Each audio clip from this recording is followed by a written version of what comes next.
Prevention of money laundering act അഥവാ PMLA പ്രകാരം ഒരു വ്യക്തി കുറ്റകൃത്യം ചെയ്തുവെന്ന് വിശ്വസിക്കാൻ പ്രേരിപ്പിക്കുന്ന തെളിവുകളോ വിവരങ്ങളോ ഉണ്ടെങ്കിൽ ED ഉദ്യോഗസ്ഥർക്ക് അറസ്റ്റ് ചെയ്യാൻ സാധിക്കുമെന്നതായിരുന്നു ചട്ടം.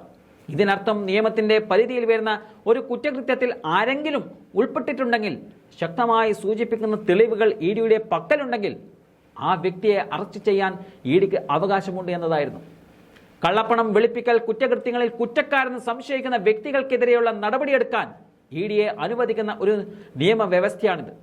എങ്കിലും ഇതിന്റെ വിശദാംശങ്ങൾ രേഖാമൂലം രേഖപ്പെടുത്തുകയും അറസ്റ്റിന്റെ കാരണം എത്രയും വേഗം പ്രതിയെ അറിയിക്കുകയും ചെയ്യണമെന്നും നിയമത്തിൽ പറയുന്നുണ്ട്.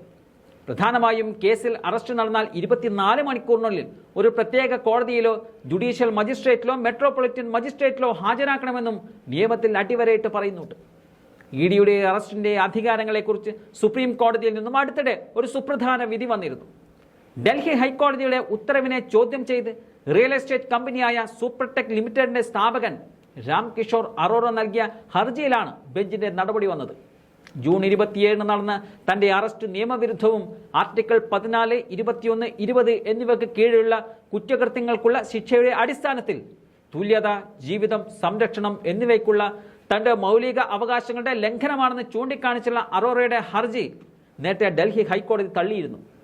അറസ്റ്റ് ചെയ്തതിന്റെ കാരണം പ്രതിയെ അറിയിക്കുക, അത് വായിക്കാൻ പ്രേരിപ്പിക്കുകയും അറസ്റ്റ് ചെയ്യുമ്പോൾ ഒപ്പ് വാങ്ങുകയും ചെയ്താൽ അത് അറസ്റ്റിന്റെ കാരണം രേഖാമൂലം നൽകുന്നതിന് തുല്യമല്ലെന്നതായിരുന്നു അറോറയുടെ വാദം.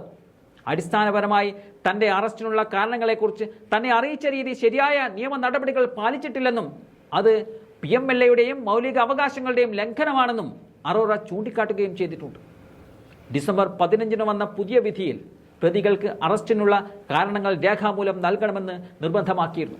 എന്നാൽ ഒക്ടോബർ 3 ഈ നിയമം അതിനു മുമ്പ് നടന്ന കേസുകൾക്ക് ബാധകമല്ലെന്നും കോടതി പറയുന്നുണ്ട്. ഈ സാഹചര്യത്തിൽ 3 മാസം മുമ്പ്, അതായത് ജൂൺ 26 അറോറയുടെ അറസ്റ്റ് നടന്നത്. അതിനാൽ പുതിയ നിയമം അതിനെ ബാധിക്കില്ലെന്നും കോടതി ചൂണ്ടിക്കാട്ടുന്നുണ്ട്. എങ്കിലും EDക്കെതിരെ തന്നെയാണ് സുപ്രീം കോടതിയുടെ പുതിയ ഉത്തരവിറങ്ങുന്നത്. അതായത് ഒരാളെ അറസ്റ്റ് ചെയ്യുമ്പോൾ കാരണം കൃത്യമായി ബോധിപ്പിക്കണമെന്ന് സുപ്രീം കോടതി അടിവരയിട്ട് ചൂണ്ടിക്കാട്ടുകയാണ്.